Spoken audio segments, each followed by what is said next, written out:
200. It's the Walshes. And this week's lecture is about two issues that are really, really important and very, very much related. Financial power of attorney and elder abuse. And it's April 12th, so happy Monday. 12th, yes. All right. And for those of you who are observing Ramadan, best wishes from us. And I had a brain fart last week and thought it was the 12th, and it wasn't the 12th. So I sent out early Ramadan wishes. We'll do it again. Sorry about that. Right. I have no idea what day it is. I don't know who I am or where I live. All right, let's jump into weekly assignments. And here we go. All righty. And all the way down here. Look, guys, you should be proud. You should be proud. Almost done. Here we go. All right, this video is going to be inserted right here. I'm going to go ahead and download the simple readings. That's what's cool about this week right now is that they're fairly simple readings. And so it is 2010, but it's totally applicable. It's put out there by ARP. So I'm going to let the attorney do the talking now. Okay. So I like this article from AARP because it is simple and it just gives you the basics of what you need to know about financial power of attorneys. It is a good idea to have, whether you're 18 or 75, whether you're sick or whether you're healthy, it is a good idea to have a power of attorney so that if you get into an accident and you're hospitalized, you're unconscious, someone can help you out. So, for example, in our family, I've designated John as my agent. And then my sons are second and third place. Because I'm a lawyer, I like to have layers and layers of protection. So I know that someone will be able to take action if I'm sick or unable to handle my financial affairs on my own. So when you set up a power of attorney, remember, just like you hire a real estate agent when you go to buy a house, your person that you select to make decisions for you is your agent. Sometimes it's also called the attorney in fact. When you set up a power of attorney, you can have a very limited power of attorney or you can have a very general power of attorney. Now, I trust John implicitly, so I've given him complete control and he's given me complete control so that if either one of us needs the other one to sign documents or handle things, they can do that. But so you could have a very limited power of attorney that just says, I want this person to be able to write checks for me and pay my bills. Or you might have a broad power of attorney that says, I want this person to be able to write checks for me. I want this person to be able to sell real estate. I want this person to be able to file tax returns or file applications for Social Security. Very broad, any kind of financial transaction that you might think of. And that's the type of power of attorney that we have. But I caution you, especially as young people, sometimes, we see in the news that we have people who are, fresh out of college, they become professional athletes or they've become stars in Hollywood and they're very, very busy with their careers. And so they don't want to have to think about financial issues. So they've given someone else a very broad general power of attorney. And then because they're so busy working on being an athlete or being in the entertainment business or, being a hedge fund guy or an investment banker, they're so busy with work that while they're not looking, that agent that they've given general power of attorney to has robbed them blind, has emptied their accounts, has used their credit cards to buy themselves things, has, bought and sold real estate. And so that's a real concern. So when you give someone that general power of attorney, you also need to monitor your accounts and make sure that nothing weird's happening. And managing your financial well-being. I mean, that's, if it should be something you're interested in, I would never punt it to somebody else. Yeah. And that was brought up when we talked about financial planning. You can easily take care of your own financial planning and not punt it to somebody else. So anyway, so if you give someone a power of attorney, you still need to keep an eye on your bank accounts. You still need to keep an eye on your credit card statements. And this is true whether you're 20 and an MBA star or whether you're 75 and dealing with health issues. So if you think about how vulnerable these young people that this has happened to are, think about how it's 10 or 100 times more significant of an issue when an older person gives someone a power of attorney and it's abused. So it is important to have this ongoing, just paying attention to your financial affairs. So this is some semantics right here. Right? There's 3 different types of power of attorneys.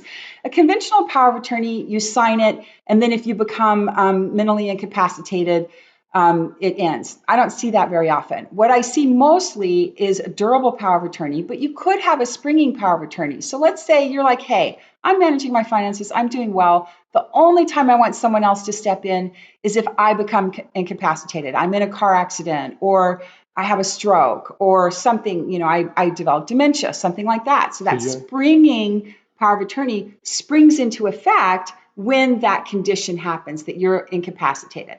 As a lawyer, the reason I am a little worried about that is that now we have to decide when you're incapacitated.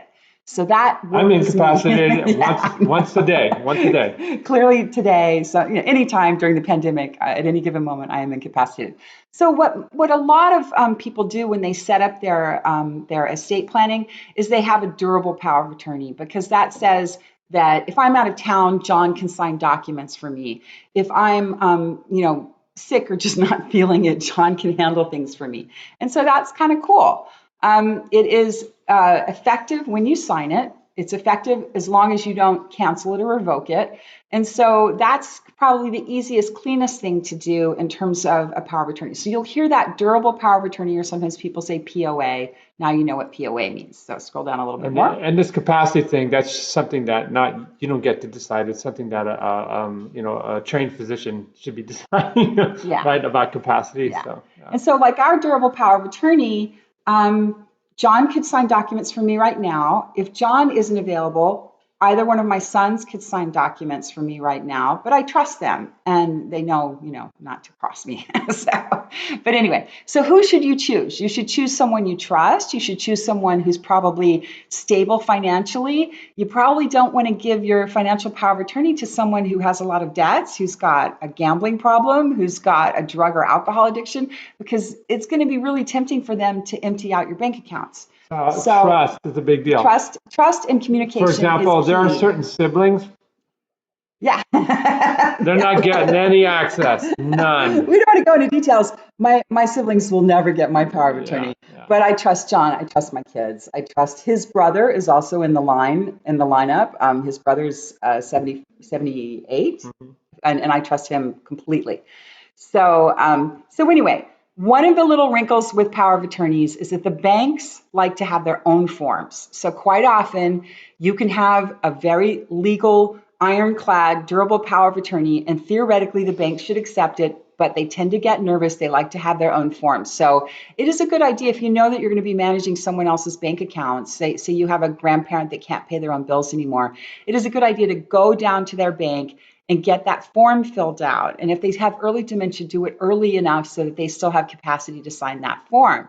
Now, what I tell people is you do not need to put someone's name on your bank account for them to pay your bills. Once you put their name on your bank account, they can take all the money out of the account and spend it however they want. So give them this signing authority through the bank is fine, and they can write checks and pay your bills, and they can't, take everything. So that person that is your agent or your attorney in fact, they don't have a legal right to your property. They only have a legal right to conduct activities that you've authorized them to do. So they can't say, well, I'm going to go buy a car, or I'm going to go buy, there was a case in the news recently where someone went out and bought a bunch of watches, expensive, really expensive watches. And so people do crazy things when they get access to someone else's credit card or someone else's bank account. So communication is key. You talk to the person about what you want them to do, what's important. And then if you change your mind, which can happen, so maybe in 5 years, I don't trust John anymore. Maybe he's not good with money anymore. Then I can revoke that power of attorney or cancel it either by tearing it up, or by signing a new one, or by signing a statement that says, I hereby revoke that power of attorney. And And then, so, we're talking paper, but obviously you make copies, you put it into files. We're a computer-based world. Have backup on all this. So. yeah, and your person who is your agent needs to have a copy, and you need to have a copy. And you can keep it if you have a will or a trust or anything like that. We keep all of our documents together. And yeah, so just, it's a great tool, but it is something that should be used cautiously and with oversight, ongoing oversight, to make sure that someone isn't abusing Awesome. the power. Alrighty, very cool. I wanted to go just backwards in time too, to remind you the importance of something like this. When I believe it, I'm kind of going to where we're at here. When we were doing, it was either economic retirement or financial planning. I'll scroll down and when we get down here, it was Yeah, there it this one is. right Yeah, here. that lady. Here's the classic example. So this is what we wanted to talk, use to educate you, so this is why you have to maintain serious control over your finances or your loved one finances, and don't punt it to somebody that you can't trust. All Yeah. right, very cool. Because really, really bad things happened as evidenced by her. All right, so let's go back to this week now by financial power of attorney, and we're going to shift gears in terms of our legalese. And luckily, we have lawyer Julie once again, and she's going to talk to you about elder abuse. So, elder abuse, the reason that these two topics dovetail together so well is that in the US, the number one form of elder abuse is financial abuse of the elder. And that is a very serious issue. Now, globally, we see elder abuse in every country where we look. And I know that culturally, we have an issue in the US that we don't treasure and revere our elders as much as many other cultures do. But if you are from a country where elders are revered and are admired and are respected, that doesn't mean elder abuse isn't happening. Unfortunately, what the World Health Organization is seeing is that as we look around the world, the pressures of modern life and the pressures of having to work and the expectation of having to take care of your elders and maybe the lack of support and the lack of caregiving support can combine in a situation that no matter what country or culture you're in, we do unfortunately see elder abuse. But in the US, we can see that the number one thing is financial abuse, usually by a family member. And that can be lots of different ways. They can just go in and invade your bank account, but they could also use emotional abuse, coercion, to get the money from you. Yeah. So, And so it takes a lot of different levels. The second type of elder abuse is potential neglect. Emotional abuse is third, and physical and sexual abuse are actually pretty far behind. And so we worry about sexual abuse as that's horrific, but it actually doesn't happen quite as much. Now, most of the abusers are family members. So your adult children, sometimes your spouse, a friend that lives with you, a partner, or something like that. So that creates a problem. So keep scrolling. Most of elder abuse isn't reported. Why? Because people feel enormous shame. They're afraid. They're afraid if I report my grandson or my nephew or my son, what's going to happen? And I'm a vulnerable adult, maybe with some health issues. If I report that my son is abusing me, then who's going to take care of me? And so people don't want to admit it's happening. So it's and we have this misplaced loyalty, where we're loyal to the end, and sometimes you can't be that way. So. Yeah, so that's really a tragedy.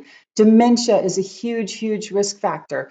People with dementia, 47% in this one study showed that they were mistreated by their caregivers. Why? It's really hard to take care of someone with dementia. It's very, very challenging. And so when we talked about caregivers, we talked about some of the issues of taking care of someone with dementia and the need for caregiver support groups, things that we can do to make things easier, giving them a little bit of respite care or something like that. And the flip side is when you're severely demented, there's a complete lack of awareness of what's going on too, sadly. So when a person is abused, they have a much, much higher risk of death or serious illness.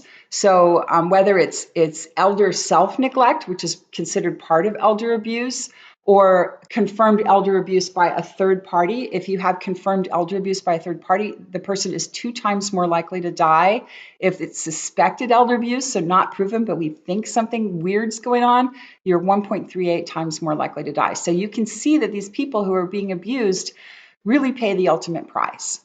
And then this next graphic is from the World Health Organization, just talking about the different types of elder abuse. So we see physical abuse. So when a doctor sees a patient that has, bruising around their wrists, or sometimes if their glasses are broken or something like that, you might say, okay, this doesn't look right. So doctors are trained to identify elder abuse, and they are mandated reporters for elder abuse. We see quite often psychological or emotional abuse. Someone telling the elderly person, you're worthless, nobody loves you. No one wants to help you. You're completely alone, and without me, you'd be dead. Just terrible things. Sexual abuse is rarer, but it does unfortunately happen in nursing homes, which is why it's so important to do criminal background checks of nursing home workers. financial exploitation is the number one thing that we see. Caregivers, sometimes paid caregivers, but more often family members taking advantage of that elderly person.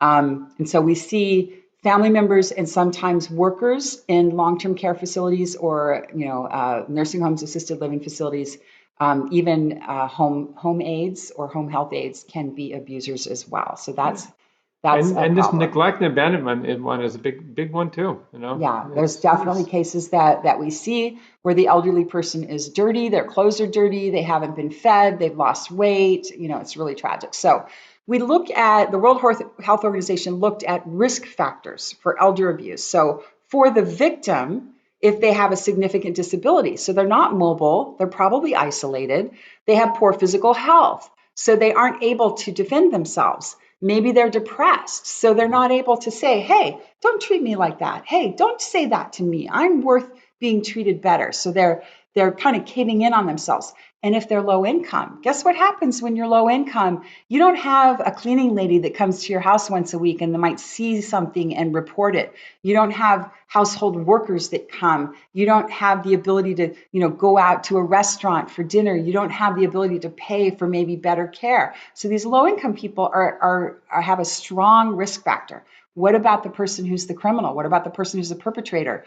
Alcohol and drug abuse, depression. Maybe they're feeling overwhelmed living with grandma or living with mom and dad, and being financially dependent on the person who's being abused. So you live with them, but you hate living with them because you don't want to live with your mom or your dad or your grandpa or whatever. And so those are some really, really significant risk factors. So scroll down a little bit. We're almost done.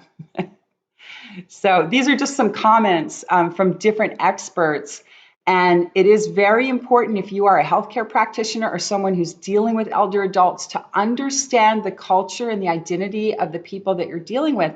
And so some cultures may be very, very afraid or not wanting to report elder abuse because it's a matter of shame. So one of the doctors says among Chinese older adults, elder abuse is associated with an increased risk of suicide because, as one study participant said, I would rather swallow a pill and die than have to admit that this is happening to me. So we've got to have our radars up and think about who our patients are and who these elderly people are that we're interacting with to kind of know where they're coming from. And over here, the estate planning part, I know a lot of you guys are B majors, Marshall majors, and as a fiduciary, you can also, become aware of things that are happening, in this person's family that don't seem quite right. And so they may be, as an estate planner, you may be one of the first people to realize that something is not right in terms of cash flow and where the person's money is going all at once. Yeah. So the last thing I want to talk about today is the risk of loneliness and isolation. So loneliness and isolation is very common among seniors because we know that your social circle shrinks as you get older. People die, or people move away. And you stop working. You stop working. You don't have your work friends. Maybe you're too frail to go to church. John's mom was a lifelong regular churchgoer until the last year or two of her life when she was too frail and had too many health problems and couldn't go anymore. And so she lost that circle of friends. And luckily she had good family support. So we cannot overstate the risk, the health risk and mental health risk of loneliness and isolation for seniors. So if you have a senior that's lonely, that's as dangerous to their health as smoking 15 cigarettes a day. So being a chain smoker, basically. They have a higher risk of dementia. They have a higher risk of mental and physical decline. They have a higher risk of elder abuse. So being over 80 is a risk factor for loneliness. Having chronic health problems so that you're not able to get out and do the things that you like to do. Not having contact with family. Maybe your family lives far away. Being low income, so you can't afford to go out and do fun things, and having maybe unstable or changing family structures. This causes depression. It causes a whole cascade of physical and mental events. And we need to really come together as a community around older people and figure out, okay, how do we help older people be more connected in their communities? Can we create, situations where one of the things I've seen that I love is having preschools located at elder care centers. So the older people get to interact with the little toddlers and preschoolers, and they love it. Both sides love it. Giving older people better access to transportation so that if you're low income, but you can still have a little van that will come to your house and pick you up and take you to the doctor, or take you to the grocery store, or take you to the mall, or take you to Bridge Club, or any number of things that you might be aware of. People are looking at ways to integrate seniors into their communities, having seniors live in communities that are walk friendly, that where you can get to things easily. And using technology. So, one of our gerontology graduates has created a thing called, what is it called? The GrandPad. GrandPad. So it's like an iPad, only easier for adults to for older adults to communicate. So figuring out a way to make technology accessible for older people is huge. And so we have, the sky is the limit there, where let's say your family does live far away, but if that older person could just hit a button on a device and then communicate, FaceTime or whatever, with their relative that lives 2,000 miles away, they're checking in every day.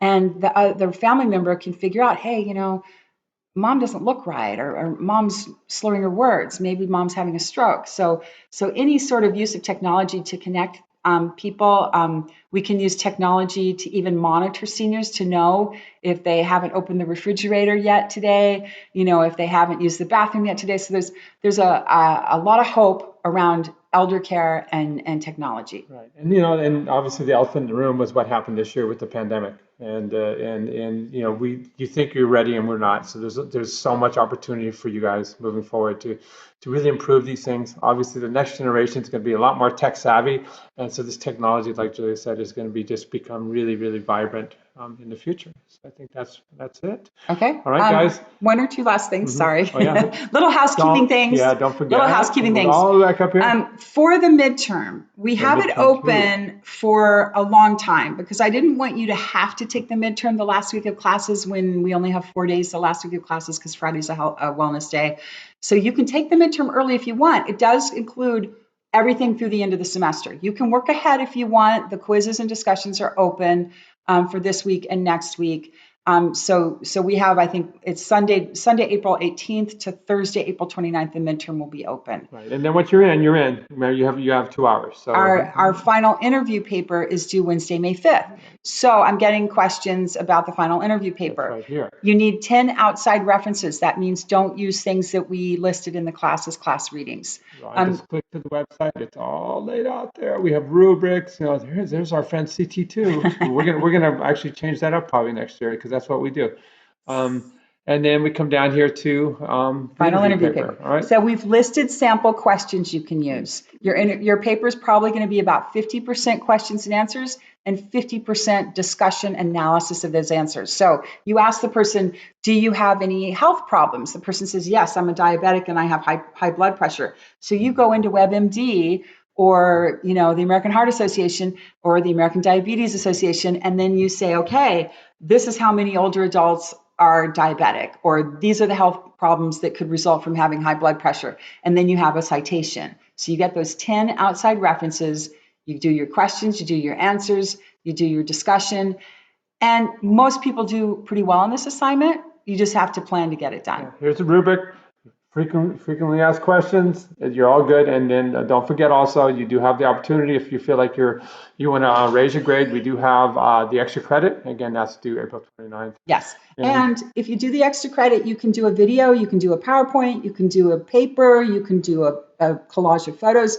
If you do a video, email it to me, because for some reason it's hard to upload correctly onto Blackboard. Right. Okay. Well, guess what? I got to go lecture somewhere else. So, all right, guys. Peace, fight on, and we're going to see you guys next time around. Bye.